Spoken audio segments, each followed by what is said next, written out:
Meus irmãos, a paz do Senhor Jesus Cristo, graças a Deus estamos aqui mais uma vez.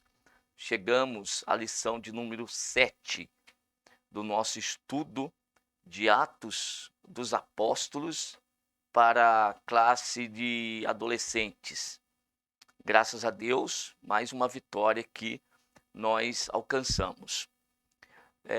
Nesse estudo, nós temos o tema a conversão de Paulo, baseado em Atos capítulo 9, versículo de número 1 até o versículo de número 31. É o texto para nossa leitura bíblica, que os irmãos podem ir fazendo conforme o desenvolvimento aí dos tópicos que os irmãos têm na própria revista.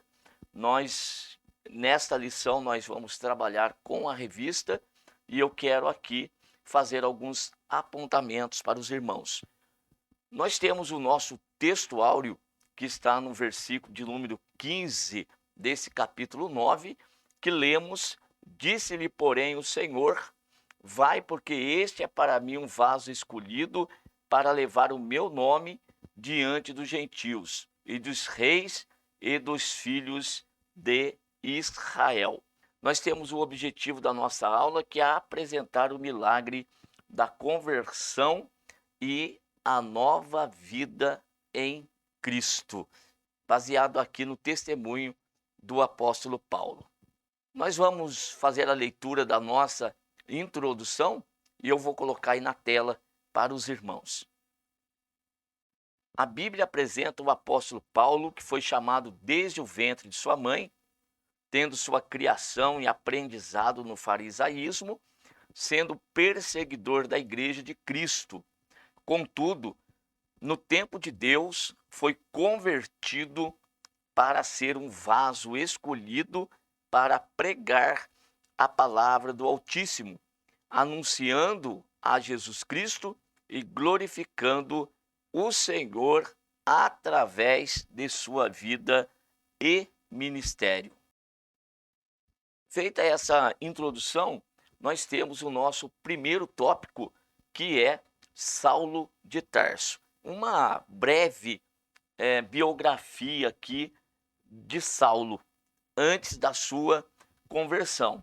E nós temos aqui no quadro para nós que Saulo nasceu em Tarso.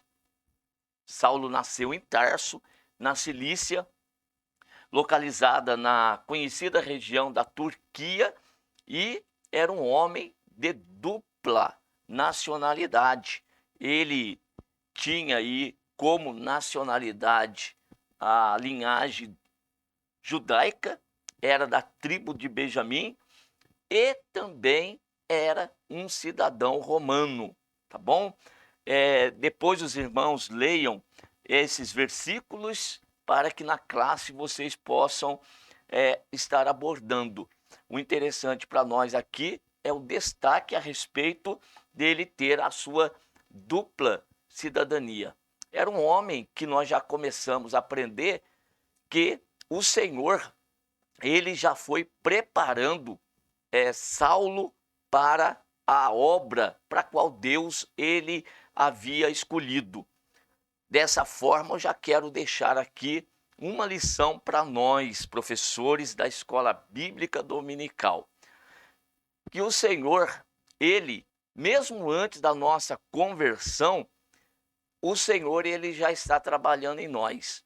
Não trabalha depois da conversão. Saulo é um testemunho desse, tá bom? Saulo é aqui um exemplo disso que eu estou falando para vocês.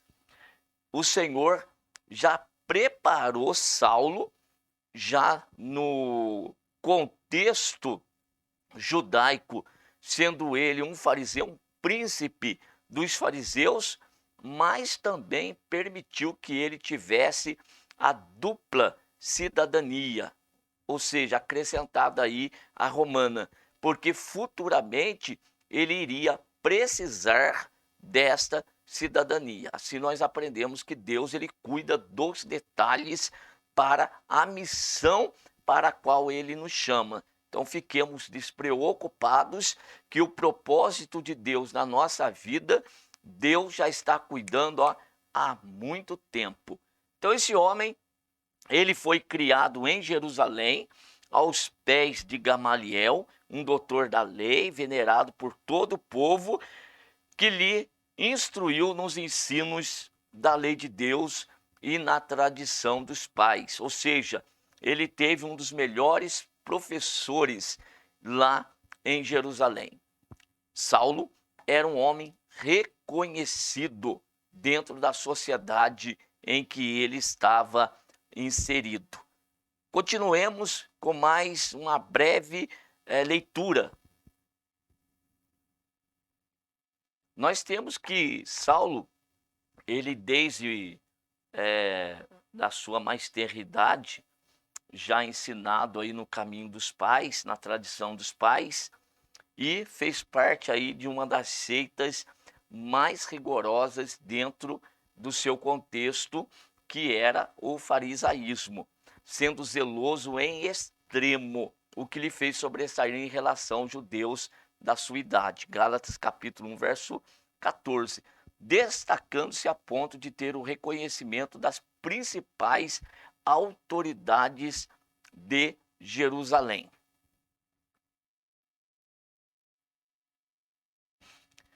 Saulo também participou da perseguição à igreja de Cristo e estava presente no apedrejamento de Estevão. Ele era antagônico. Sempre que vocês, professores, se depararem com algumas expressões que você sabe que não é tão conhecida dos seus alunos, aproveite a oportunidade para deixar aqui a instrução, né? O significado, porque pode ser que nem todos os alunos saibam o significado desta expressão. Então, estou marcando aqui para vocês que Saulo, ele era antagônico, ou seja, contrário. Ele era contrário aos cristãos e tinha um ódio profundo pelo nome de Jesus Cristo. Ele encarcerava um grande número de santos e dava seu voto nos julgamentos para que fossem mortos. Considerava os cristãos inimigos de Deus e em seu pensamento acreditava estar fazendo a obra de Deus. Saulo, ele, nesse seu pensamento de perseguição e o ódio que ele nutria aí pelos cristãos, ele tinha que quem era inimigo de Deus era o povo cristão e não ele. Por isso que ele perseguia. E o desejo, então, de perseguir aí os servos de Jesus era tão intenso que se dispôs a ir ao sumo sacerdote e pedir cartas para Damasco a fim de prender homens, quer mulheres também, e os conduzir presos para Jerusalém. E é neste caminho aqui que nós vamos nos deparar com a sua conversão, com a sua mudança. Chegou o momento de Deus na vida daquele homem. Até aqui, o Senhor havia permitido que Saulo ele perseguisse, encerrasse, prendesse, matasse, mas chegou o tempo de Deus mudar a história desse homem dentro do cristianismo. Então agora nós vamos para o nosso segundo tópico da nossa lição. A conversão, então, de Paulo, ou ainda Saulo, como era conhecido. Já com cartas dos sacerdotes para prender os cristãos que estavam em Damasco, ou seja, revestido da autoridade para ir até lá, ele seguiu com o seu intento.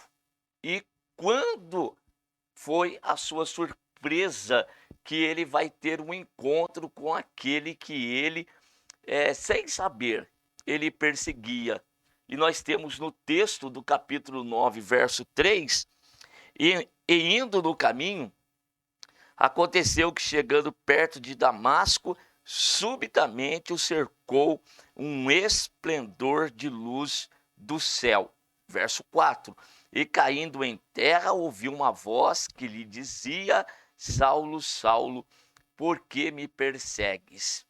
Eu quero fazer também aqui alguns apontamentos da nossa lição na revista por conta desta luz, que ela não foi tão somente no exterior, mas conforme está colocado aqui na nossa lição, nós temos que esta luz de Deus, ela primeiramente penetrou atingindo os cantos obscuros da mente, onde ficam alojados toda sorte de maus pensamentos, as virtudes de seu vigor para servir com força de seu braço, intelecto e inclinações sórdidas, pois estão recheados de orgulho e vaidade, o que é próprio de um filho de Adão.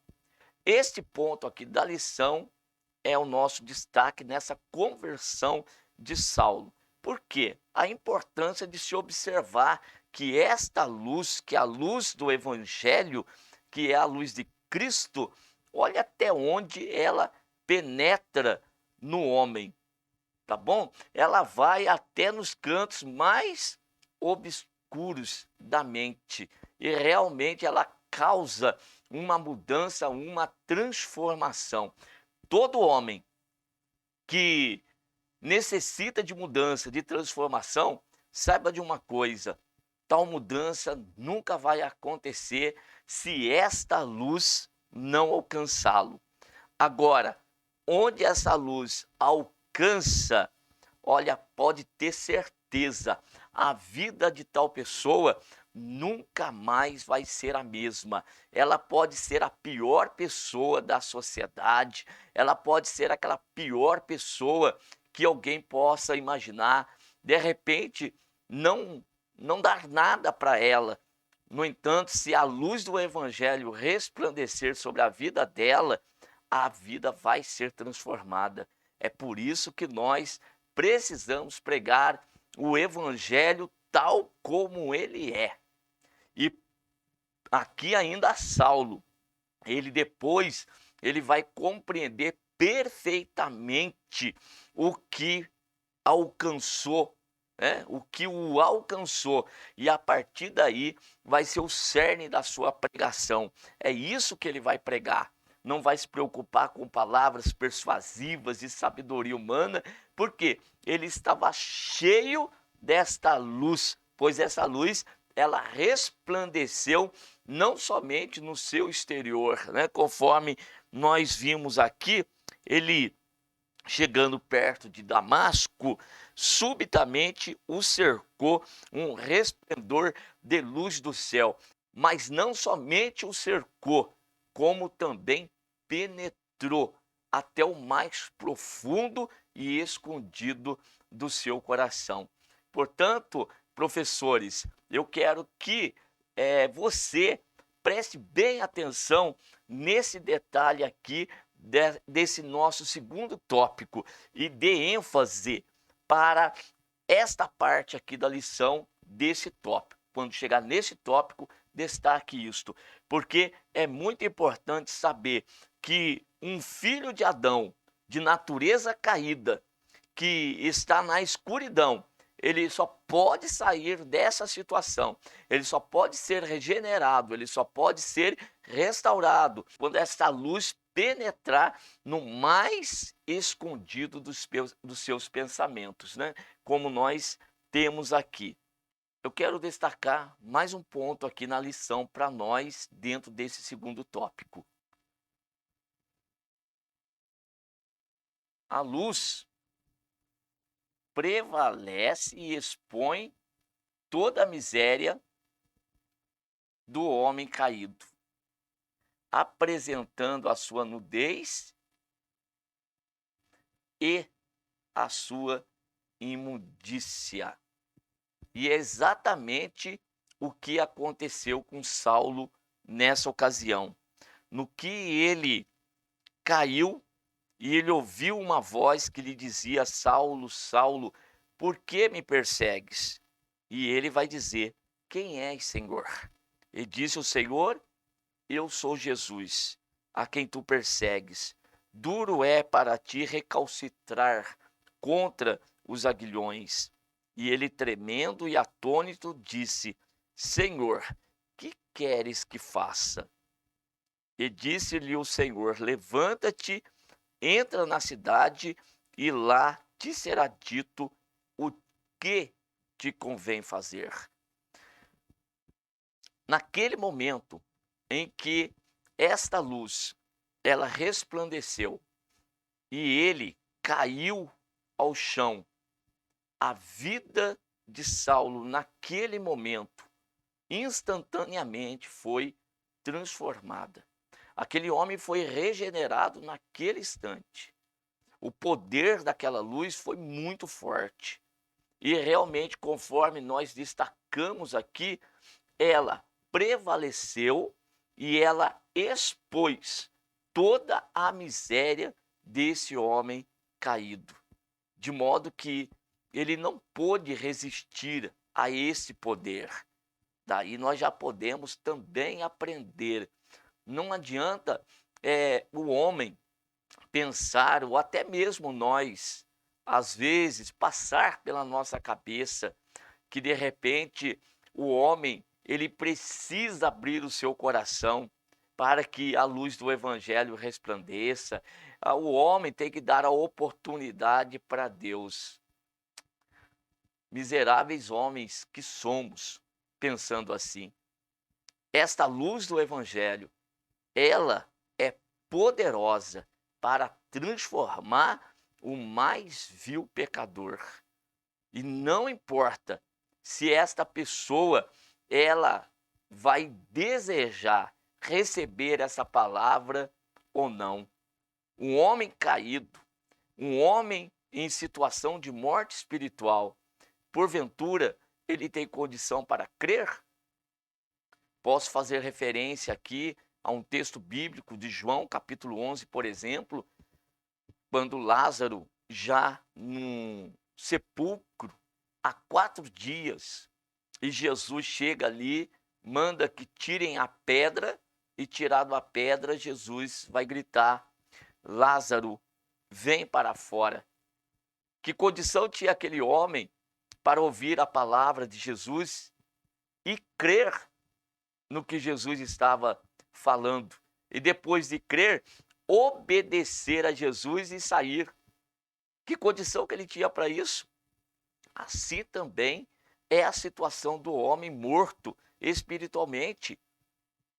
A palavra do Senhor Jesus Cristo é ela que vai gerar vida naquela pessoa, onde ela alcançar. Então não importa em que estado esteja esse homem, pode estar no mais profundo abismo, como também pode parecer que, de repente, alguém seja mais sensível à voz de Deus. Todos, na realidade, estão na mesma situação de separação de Deus. E nenhum homem sequer tem condição em si mesmo de corresponder ao chamado do Senhor. Agora, quando o Senhor ele faz a sua luz resplandecer nas trevas, olha só o que vai acontecer. Então, depois Paulo, ele com essa experiência extraordinária, maravilhosa, é que ele vai escrever, principalmente na sua carta, sua segunda carta aos Coríntios, dizendo: o mesmo Deus que disse que haja luz e houve luz na criação dos céus e terra, lá no princípio, ele é o mesmo que resplandeceu em nossos corações a luz do seu evangelho. Partiu de quem? Partiu de Deus. E esta luz do evangelho nos encontrou em que situação? Na mesma que se encontrava Saulo nessa ocasião. E esse mesmo evangelho vai encontrar outras pessoas também nessa mesma circunstância. E não importa em que ponto, em que situação espiritual esteja o homem, ou física também, se esse evangelho, se esta luz resplandecer lá, não tem trevas, não tem trevas que seja tão densa, que resista ao brilho da glória de Deus, do poder de Deus que está contido na sua palavra. Então, Saulo, ele teve aqui nesse momento a sua experiência de conversão. E fica para nós aqui essa lição e esse ponto muito importante dentro do nosso tópico. O texto ainda continua, o que é um grande choque em relação à santidade e glória de Jesus. O chão é o lugar mais nobre que um homem deve se pôr quando ele se depara com esta situação, com esta circunstância. E após a iluminação, então, Saulo vai ouvir a voz do Senhor. Depois da luz, vem a iluminação agora do seu entendimento, e ele tem condições agora de ouvir a voz de Deus. E ouvindo a voz de Deus, ele tem condições agora de corresponder, de responder a essa voz. Vai perguntar quem que era e também vai perguntar o que esse seu Senhor agora queria que ele fizesse. E do jeito que o Senhor fez, ele realmente obedeceu. O nosso terceiro tópico, os propósitos da conversão de Paulo, tá bom? Na tela para vocês. Os planos santos e gloriosos de Deus para a vida de Paulo foram manifestos através da revelação de Jesus, seu interior, testificando de seu amor, que constrange o homem a reconhecer a maravilha e a graça de estar, na presença de Deus, resultando num profundo desejo de servir, tendo a morte do Senhor na cruz como padrão em excelência. Que maravilha, né? Paulo, nessa experiência da sua conversão, ele realmente deixou tudo, abandonou tudo, negou tudo. E não foi pouca coisa, meus irmãos, pois ele tinha uma posição social muito privilegiada, ele tinha uma história dentro da sua religião, com seus parentes dentro da sua sociedade. Porém, o contato, o encontro com Cristo foi muito poderoso, foi muito grandioso, de modo a transformar esse homem. E em Gálatas capítulo 2, verso 20, que é esta referência, ele chega a dizer que não vivia mais, mas Cristo é que vivia nele. E a vida que tinha na carne era para viver para Cristo, para a glória do Senhor, aquele que havia morrido por ele na cruz do Calvário. Maravilhoso o testemunho de Paulo, da sua conversão e da sua prontidão em servir ao Senhor. Eu destaquei aqui, servir, e destaco de novo, servir, porque quando a graça do Senhor nos alcança, é exatamente isso que vai estar dentro de nós, o prazer de servir agora. Servir a quem? Servir aquele que um dia nós perseguimos, aquele que um dia nós tínhamos por loucura. Nós antes abominávamos crentes, mas a mesma luz resplandeceu em nossas vidas e hoje nós servimos com muita alegria e com muito prazer. Mas e os propósitos dessa conversão na vida de Paulo? Bem, o Senhor tinha realmente um propósito com ele.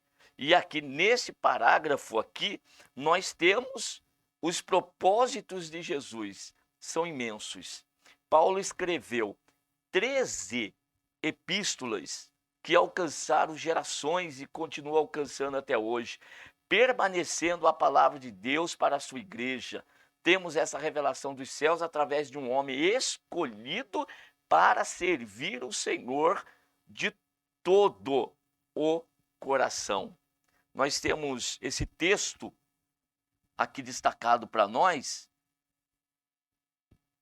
de 2 Timóteo, a segunda carta que Paulo escreve a Timóteo, capítulo 6, e o verso 7 e 8, está aí, ó. Porque eu já estou sendo oferecido por aspersão de sacrifício, e o tempo da minha partida está próximo. Coloca: combati o bom combate, acabei a carreira, guardei a fé. Desde agora, a coroa da justiça me está guardada, a qual o Senhor, justo juiz, me dará naquele dia, e não somente a mim, mas também a todos os que amarem a sua vinda. Antes de concluir com vocês, eu quero ler do capítulo 9, o verso de número 15, para destacar um pouquinho mais o propósito da salvação de Paulo. Verso 15, quando o Senhor fala com Ananias, um profeta, para ir ter com Saulo, lá onde estava em Damasco. E o Senhor disse: vai, porque este é para mim um vaso escolhido para levar o meu nome diante dos gentios, dos reis, dos filhos de Israel. E eu lhe mostrarei o quanto deve padecer pelo meu nome. Qual que era o propósito de Deus? Era fazer de Saulo um missionário. Posteriormente, Paulo, um missionário entre os gentios, mesmo sendo judeu, como Pedro, mas a Pedro foi dado o evangelho da circuncisão e a Paulo o evangelho da incircuncisão, para alcançar os gentios, para ser testemunha diante dos reis e também dos filhos de Israel. Um homem que era o dominador da lei e agora vai ter a iluminação do seu entendimento, com o poder daquela luz, o poder de Jesus, da glória do Senhor sobre a vida dele e todo aquele conhecimento que ele tinha. Agora ele vai ter não só a letra, mas vai ter o espírito. Por isso que ele escreveu: a letra mata, mas o espírito vivifica. Letra, meus irmãos, que diz Paulo, não é a letra, não é ficar estudando os escritos que vai matar. Não é isso não, viu? A letra que ele faz referência é a lei. Ficar preso na lei seca, ficar preso naquilo que é só a religião, assim como ele vivia antigamente. Mas aquela lei, iluminada pelo poder do Espírito Santo, tornou-se vida. E vida, então, vida que transforma, vida que muda as pessoas. E ele experimentou e ele pregava. Então, o propósito de Deus com a mudança, a transformação da vida desse homem foi para ser um missionário entre os gentios, os reis e o povo de Israel. E o Senhor depois lhe mostraria o quanto ele deveria padecer pelo seu nome. Tanto que padeceu, sofreu, mas não negou a fé. Conforme lemos aqui da carta a Timóteo, ele combateu o bom combate. Muito sofrimento, mas fiel àquele que o havia chamado. Chegamos à conclusão.